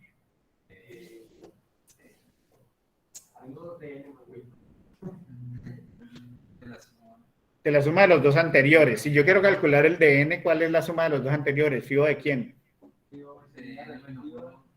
Fibo de n menos 1 más fibo de n menos 2.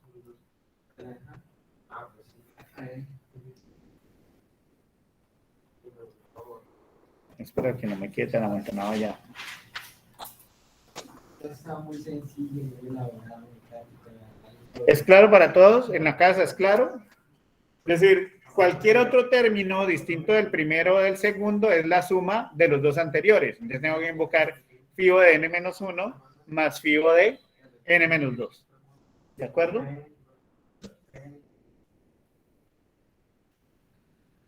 Muy bien. Entonces ahora sí, encuentren ustedes la recurrencia, que ese también es basado en recortar y vencer. Como hay dos fibos ahí, se ve como Dos llamados recursivos, entonces hay dos subproblemas. 2T. Ah, pero bueno, aquí hay un caso particular. No puedo, aquí hay dos llamados recursivos y por lo tanto hay involucradas dos T's, ¿cierto? Pero no las puedo factorizar. No puedo decir como en el caso de merge sort, 2T de n medios, decíamos en merge sort. ¿Por qué? Porque cada T trabaja con un subproblema del mismo tamaño. Aquí los problemas son de tamaños distintos, los subproblemas. Entonces no puedo decir 2 veces T, sino que tendría que decir... Tendría que decir T no sub, sino D, T de n menos 1 más T de n menos 2. Más O de 1.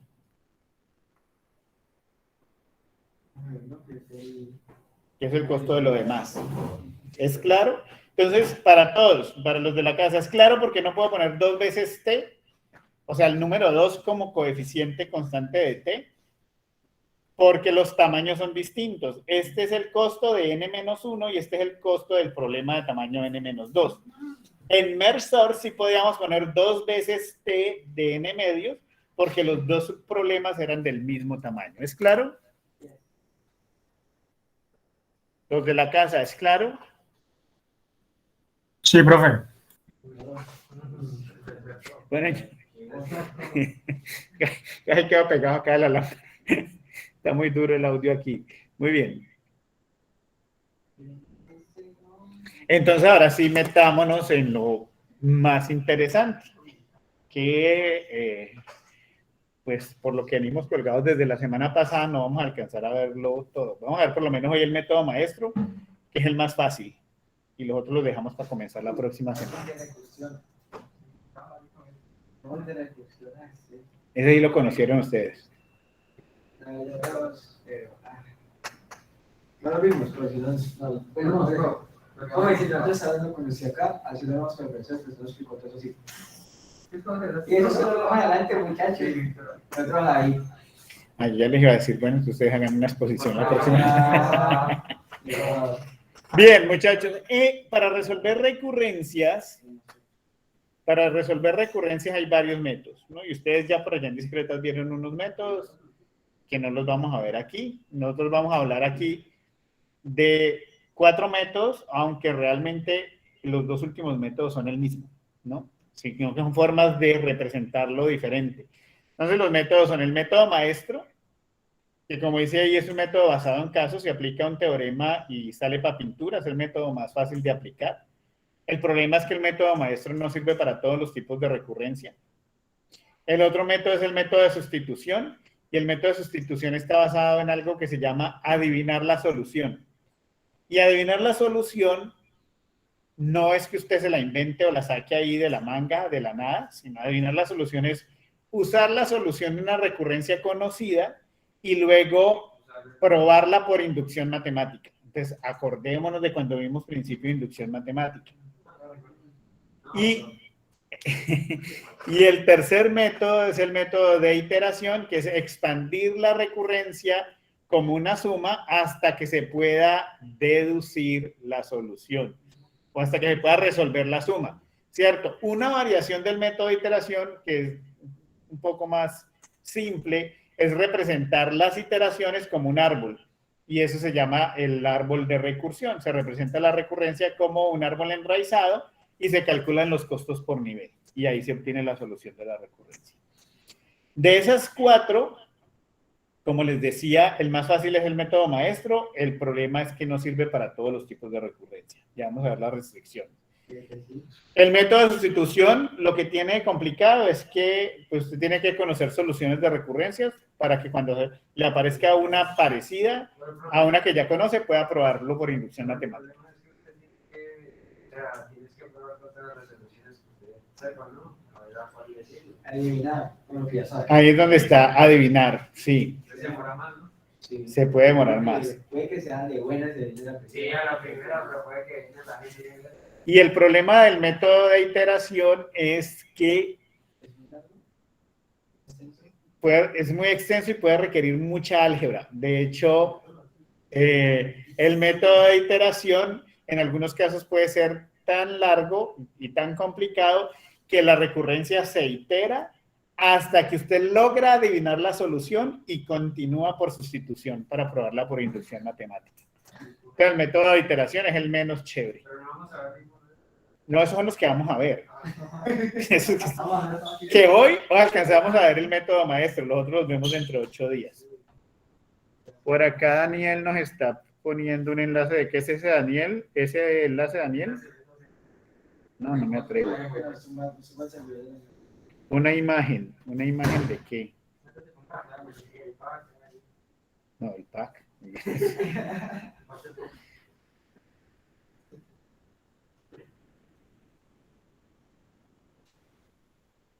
Ah, nos mandó una imagen de un árbol de... Parece ser un árbol de recursión. Que ahora me saca la llamada, dice... Bien, ahora toma el control de mi celular. Bien, entonces, habiendo dicho eso, pues arranquemos con el método maestro. El método maestro, entonces, es un mecanismo para resolver recurrencias de la forma TDN igual a A por TDN sobre B más FDN, es decir, el método maestro sirve para resolver recurrencias de algoritmos implementados bajo la técnica dividir y conquistar, pero con estas condiciones. El valor de A debe ser mayor o igual que 1, el valor de B debe ser mayor que 1 y FDN debe ser asintóticamente positivo, es decir, debe ser una función que crece en los positivos. Solo con esas condiciones puedo aplicar el método maestro. Cualquiera de esas condiciones que no se cumpla, pues ya no es posible la aplicación de ese método y tocaría usar un método distinto. El método maestro, como les decía, se basa en un teorema que evalúa 3 casos. Entonces vamos a mirar primero el teorema y ahora desde el punto de vista formal y ahorita lo miramos desde el punto de vista práctico. El teorema nos dice, sea A igual mayor que 1, B mayor que 1 y una función f de n asintóticamente positiva y la función t de n definida como t de n igual a A por t de n sobre B más f de n, entonces t de n se puede acotar como sigue. El primer caso dice, si f de n es O de n a la logaritmo en base b de A menos epsilon para algún epsilon mayor que 0, entonces t de n es teta de n a la logaritmo en base b de A. El caso 2, si f de n es teta de n a la logaritmo en base b de A, entonces t de n es teta de n a la logaritmo en base b de A por el logaritmo de n. Y el caso 3 nos dicen si f de n es omega de n a la logaritmo en base b de A más epsilon para algún epsilon mayor que 0, entonces t de n es igual a teta de f de n. Eso que ahí suena como tan formal y como tan extraño, en la práctica es realmente muy sencillo. En la práctica, lo que uno necesita hacer es comparar la función f de n con la función n a la logaritmo en base b de A, ¿cierto?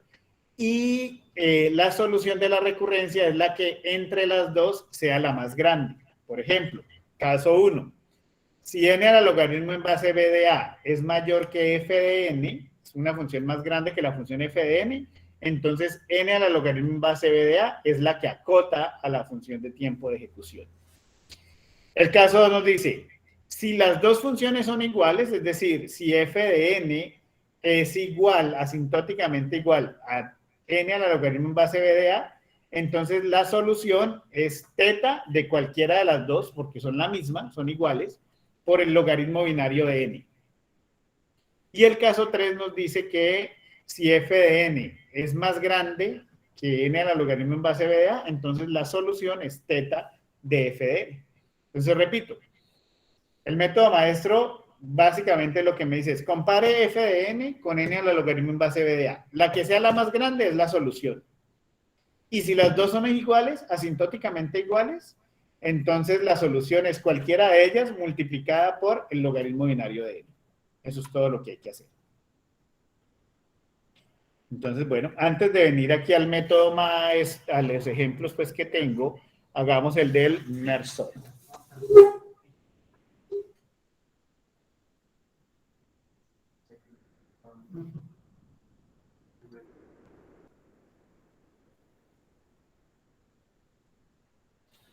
Digamos que recurrencia del Mersenne, ya la sabemos.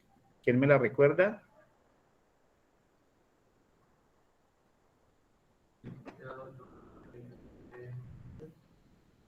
T de n es igual a 2 T de n medios teta de 1 o de 1 más teta de n. ¿Sí o no? En la práctica, ese O de 1, y recordémoslo por las propiedades que vimos en notación asintótica, es absorbido por teta de n, ¿no? Eso es como n más 1, pues eso es n. Entonces, lo voy a dejar simplemente como teta de n. Porque lo absorbe. El n absorbe el 1. Entonces, miremos la solución. ¿Cuánto vale A ahí? 2, ¿cierto? ¿Cuánto vale B? 2, ¿cierto? Porque recuerden que eso es de la forma A por T de N sobre B más F de N.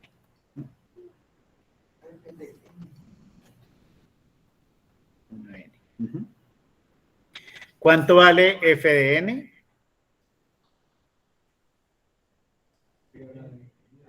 N o teta de N, quieren llamar. Entonces, A es mayor o igual que 1, B es mayor que 1, y f de n es asintóticamente positiva. Cumple para el método maestro. Entonces, para resolverlo, yo tengo que armar la función n al logaritmo en base b de a, n al logaritmo en base b, 2, de a, de 2, y compararla con f de n, que es teta de n, o n simplemente, ¿cierto? Versus f de n. Logaritmo en base 2 de 2, ¿cuánto es?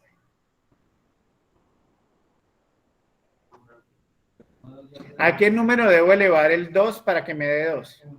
1, ¿cierto? Logaritmo en base 2 de 2 es 1, es decir, que esto es n versus n. ¿Cuál es mayor? Son la misma, ¿cierto? Entonces, según el caso 2 de aquí, t de n es teta de cualquiera de ellas por el logaritmo binario de n. Esa es la solución. No, es que yo mejor dicho... Antes, ahora es que escribo medio derecho con esta cosa. Muy bien. ¿Es claro para todos lo que hicimos? Los muchachos en la casa.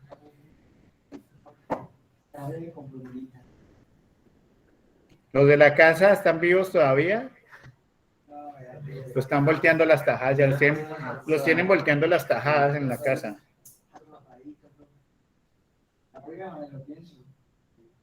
¿Cómo?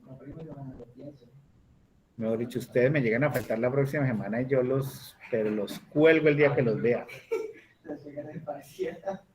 ¿Los van a ir mañana? Sí. ¿Para base de datos? Sí, señor. ¿Se van a ir mañana?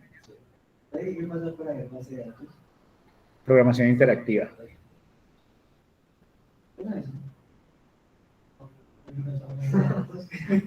Muchos la adelantan. De sexto. De sexto de ingeniería y de cuarto de tecnología.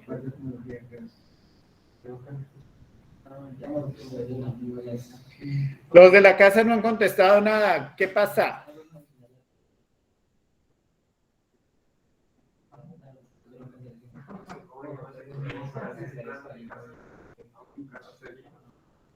Bueno. No. Cancelaciones dentro de 15 días. Adiciones y cancelaciones ya pasaron, ya no hay más. Y dentro de 15 días, cancelaciones. ¿Ustedes piensan que debemos cancelar FADA o no? ¿Y por qué la van a cancelar? Si fuera que usted se pudiera graduar sin ver FADA, pero usted la tiene que ver, entonces, pues, ya que la tiene matriculada, gánela.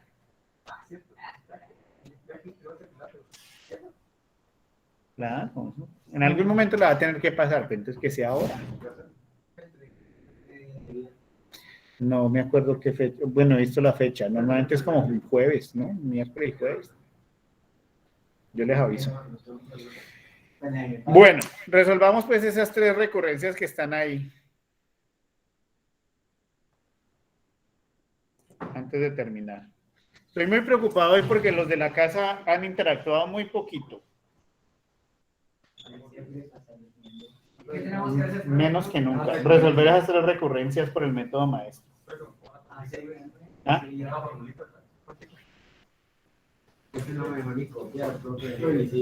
Siempre lo que ustedes tienen que comparar, la solución es comparando n a la logaritmo en base b de a versus f de n. La solución es teta de la que sea más grande. Y si las dos son iguales, entonces teta de una de ellas por el logaritmo binario de n. Es lo que se hacía. Se reemplazan a b igual a...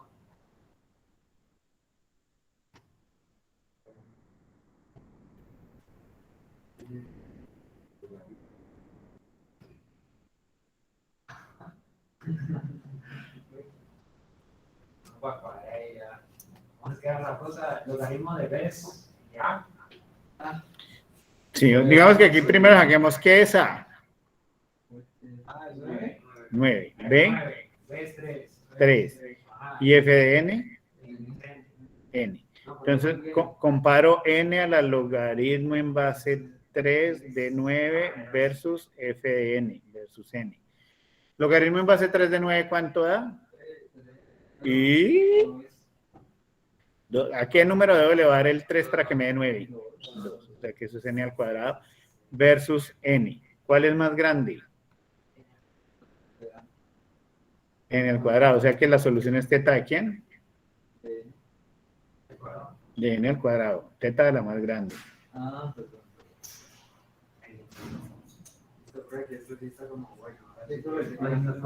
Ah, sí, ahí está bueno. ¿Qué no lo deja? ¿La qué? Entonces acá donde no le da el frío. Yo aquí no tengo nada de frío.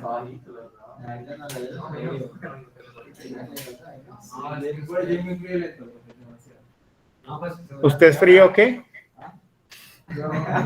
Sí, sí. Mentira. Prueba, ponga para el segundo que está. Está fácil. Ponga todos los que Bueno, se pone la mente y quiere. Si haces uno, el otro es 3 medios. Entonces,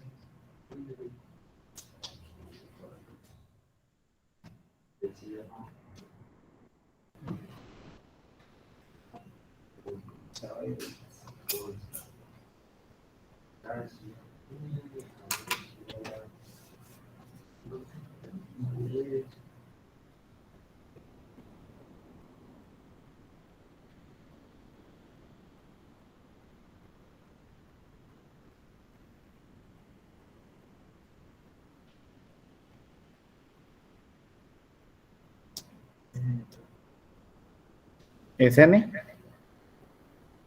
A ver, muéstrame los cálculos. Profe, Señor, ¿cuál es que era la condición de B? que sea asintóticamente positiva. O sea que esté en el primer ¿No era- cuadrado. ¿No era mayor a 1 el B? Ah, el de B, perdón, sí, me estaba pensando en la función f de n. Mayor que 1, sí.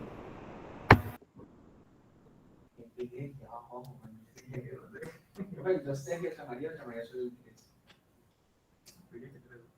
Solo el 3, ¿no? No, no es 3 medios. 3 medios. Sí. Para todos es claro que A vale 1, ¿no? B, aquí la duda es si ves 3, si ves 2, si ves 2 tercios o si ves 3 medios. ¿Qué dicen allá en la casa? A ver, díganme algo al menos para no irme tan triste hoy de la falta de interacción. Se supone que se agarra desde abajo. Serían 3 negativos. No, porque estamos en 2 tercios. No, estos muchachos que están en la casa, Brainer es el que salva la patria. 2 tercios dice, pero si fuera 2 tercios no cumpliría la condición, ¿no? De mayor que 1. Realmente B vale 3 medios. ¿Por qué? Porque esto es n sobre B, n sobre 3 medios. Que por la ley de los extremos, o lo que en mi época se llamaba la ley de la oreja, es 2n tercios. Sí, es que yo una vez dije en FADA la ley de la oreja y me dijeron, ¿qué? Es la ley de los extremos. No, perdón. En mi época le decíamos la ley de la oreja. Es que como yo no soy matemático, a mí en el colegio toda la vida me la enseñaron como la ley de la oreja. Sí se cumple, papá. Vea.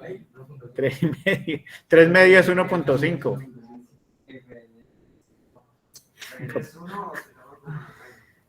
Y f de n es 1. Entonces multiplicamos n por 2 tercios, ¿cuánto sería? Eso, n por 2 tercios. ¿Cómo así? N por 2 tercios, 2n tercios. ¿Qué? ¿No es casi igual a 3 medios? No, ¿cómo así? No, pero sígalo haciendo, póngalo hacia arriba, Esto es n a la logaritmo en base 3 medios de 1 versus 1. Logaritmo de 1 en cualquier base, ¿cuánto da? No. Logaritmo de 1 en cualquier base. Ah, por aquí dijeron es que la ley del sándwich le... ¿A qué número debo elevar cualquier otro para que me dé 1? A 0, ¿cierto? El logaritmo de 1 en cualquier base es 0. Muy bien, ahí Brayno también lo está diciendo en el chat. O sea que esto es n a la 0 versus 1, ¿cierto? Esto es 1 versus 1. Entonces TDN es teta de quién? De n, no. Cuando las funciones son iguales a ambos lados, es la función por el logaritmo binario de n. O sea que eso es teta de... Ningún de bueno. Aquí ya Breiner lo colocó en el chat. El logaritmo de n. 1 por el logaritmo binario de n. O sea, teta de logaritmo de n.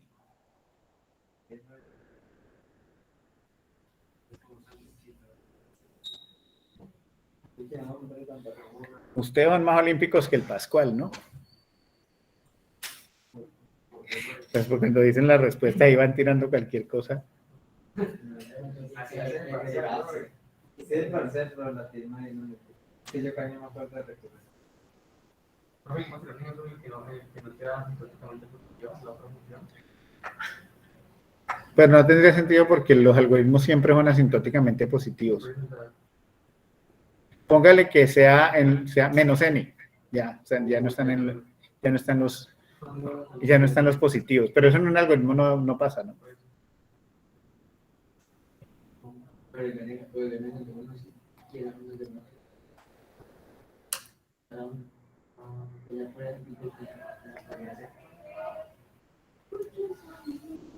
Y háganse este último pues para terminar.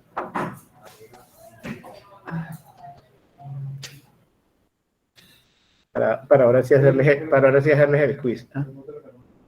¿Señor? Ah, a la hora que lo viste ya cuando lo...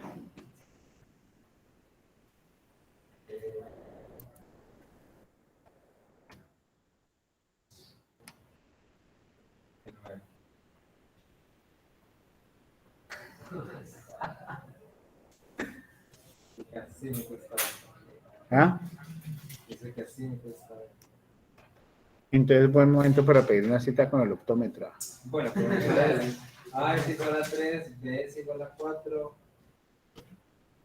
y Fn es igual a n. Entonces, profe, ese logaritmo de n no se tomaría como 1, sino como logaritmo de n.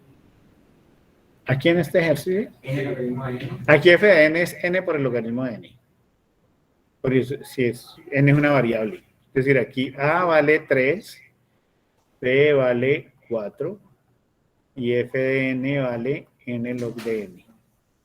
El profe nosotros decía cómo es que la formulita, la forma es N a la logaritmo en base B de A versus f de n.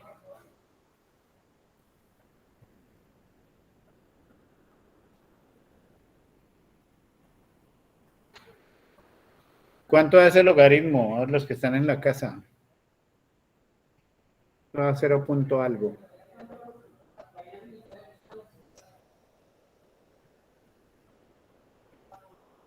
¿0.8 tal vez? No me acuerdo. ¿Cuánto hace el logaritmo? ¿Quién lo tiene presente?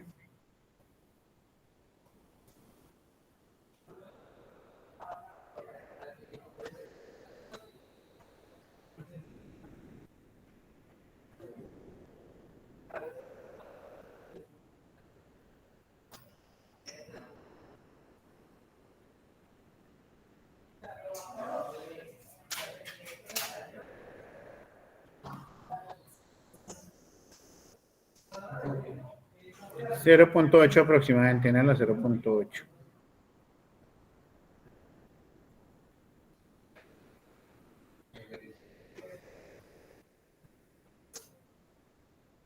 Entonces, ¿cuál de las dos funciones es más grande?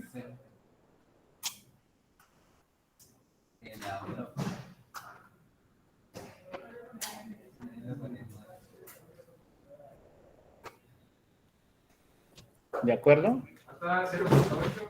Sí, aproximadamente a 0.79. ¿Preguntas hasta allí? queridos estudiantes.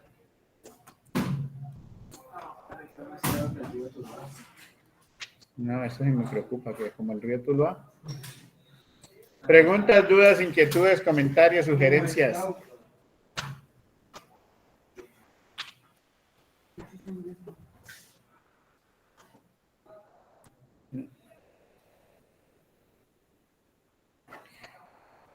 Bien, entonces, bueno, la próxima semana continuamos con esta parte de recurrencias y empezamos la segunda parte del curso que tiene que ver con estructuras de datos. Y ya se aleja un poquito del tema de la complejidad temporal, aunque la vamos a seguir mencionando, pero entramos ya a trabajar con estructuras de datos, ¿vale? Y ya nos vamos aproximando al parcial también.